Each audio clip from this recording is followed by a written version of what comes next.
Hello, hello, good evening, good evening. It's Nika here, coming to you live from my girl Mobile. How are you all? How's your Tuesday been? Happy Tuesday. So, yes, so good evening. What did I want to talk to you about this evening is how to be kind to yourself. So I have to say, this is quite a biggie actually, I think. And I'm sure um, people might get confused by the title, but notwithstanding, um, and obviously by saying be kind to yourself, I'm not saying go out and be selfish and say no to everything, etc. No, that's not what I mean. So yeah, so for those of you who have not had the pleasure or otherwise of meeting me, my name is Nike, and yes, so I'm coming live to you this evening. So I wanted to talk about um, oh, hi, Jehovah. How are you? I want to talk about ways in which you can, what do we call it? Ways in which you can be kind to yourself. So the reason why this has come up, yes, I know. I tend to get here early on a Tuesday. The reason, hi, Danny. How are you? Thank you for joining. Thank you, everybody, for joining. Actually, so yes, what I was saying is that we had this thing come up at work today when somebody randomly started talking about how they weren't going to invite certain people to their wedding and they wanted this and they wanted that, and it was really quite, there was two of us ladies in there, two of us were married already, and we were all giving our examples, and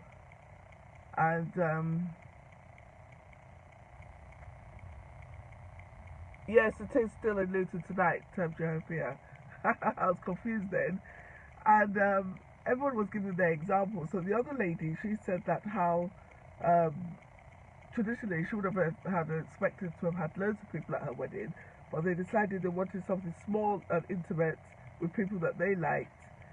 Otherwise, they were going to go abroad, etc. So we were all giving out examples and stuff like that, and we were talking about feeling guilty. Somebody said that somebody actually 5 years later is still actually not talking to them just because they didn't invite them to their wedding.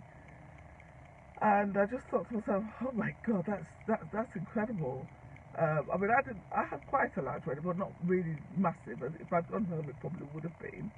Um, but notwithstanding, so yes, I thought to myself, well, that would be a good topic to actually talk about. Not inviting people to your wedding, but really how to be kind to yourself and saying no. So that is one of the things actually, is learning to say no to people when you don't have the capacity or the desire to do what they're asking.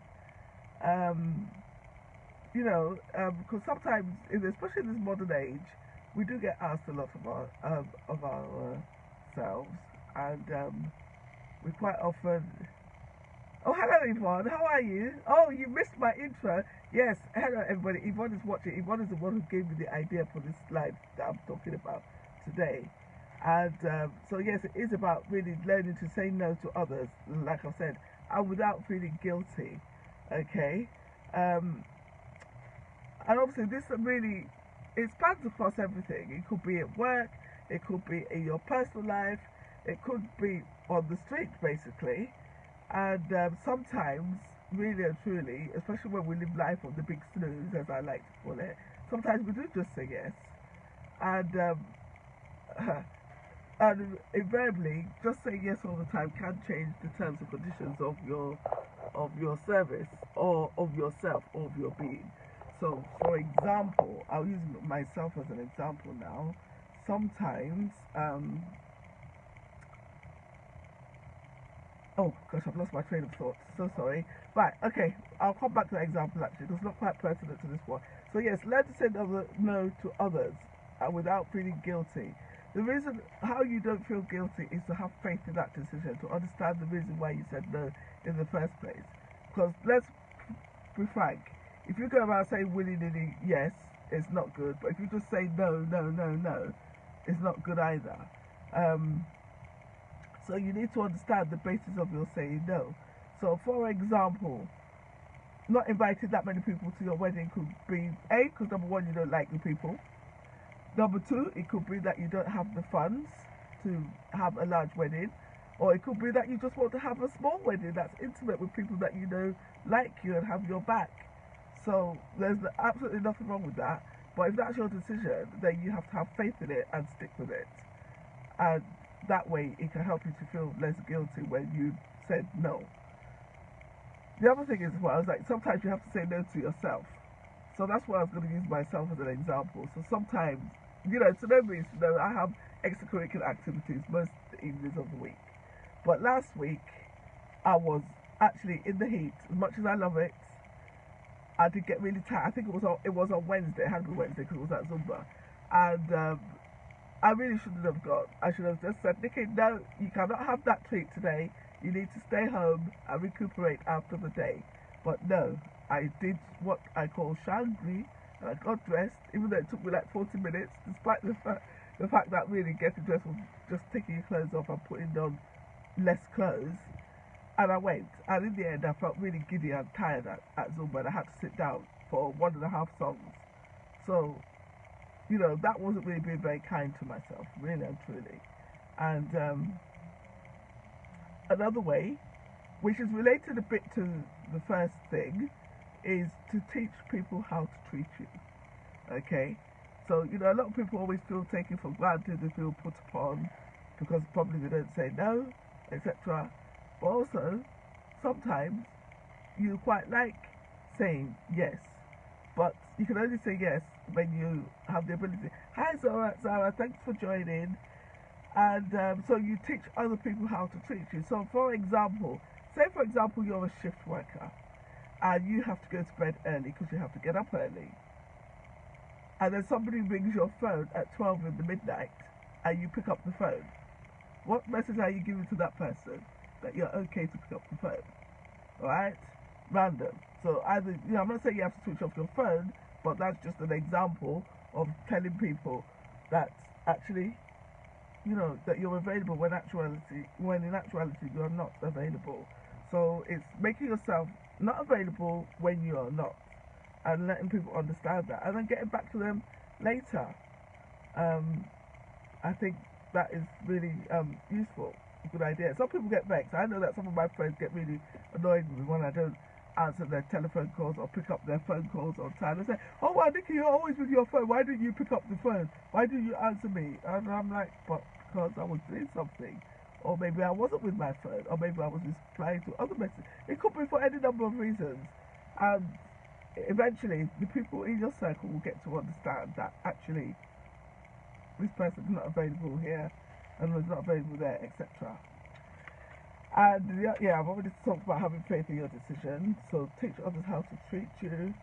And basically, when you attribute this type of behavior, it makes for a win-win situation, because obviously, when people ask you for something and you want to give it happily, you're going to give it happily, and you're going to be there, fully present in what you're helping them with, and they're going to enjoy that. Whereas if you're not, it's going to be begrudgingly, and it's like, oh gosh, do I have to? And it's not very. I've been on the receiving end of that, and it just makes me hate myself. To go, why did I even bother asking? So yes, another way is to make sure you take some minutes in the day. I would say at least 10 minutes to just be, just be. Whatever, you don't have to respond to anything, you don't have to answer, don't answer any emails, Facebook messages, text messages, emails at work, phone calls. I know that's easier said than done. Maybe the 10 minutes might have to be outside of your work time, especially if your phone is, your work relies heavily on the phone. But the point I'm making is just take 10 minutes. Hi Sarah, thank you for joining. Take 10 minutes of your day just for you, to recharge.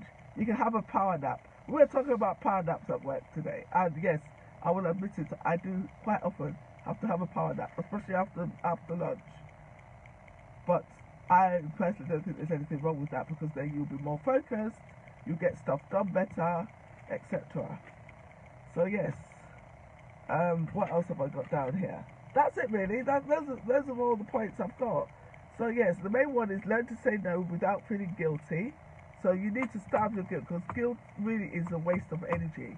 All it does is make you feel stressed, and when you're stressed, that can impact your BP, when you have a high BP, we all know what can happen then. So it really is a wasted emotion. But the way of not feeling guilty is to starve the guilt. Sarah, power naps are serious business, let me tell you. Right? Making having faith in your decisions, knowing that you're doing what is right, what is in the best interest of yourself, would make you feel less guilty. Now, I'm not saying that if you do something wrong, that you're not going to feel guilty and you're not going to apologize. That's not what I'm saying. The point I'm making is sometimes, you've got to have a full cup before you can give to others, or at least a 3/4 of the way cup of the way.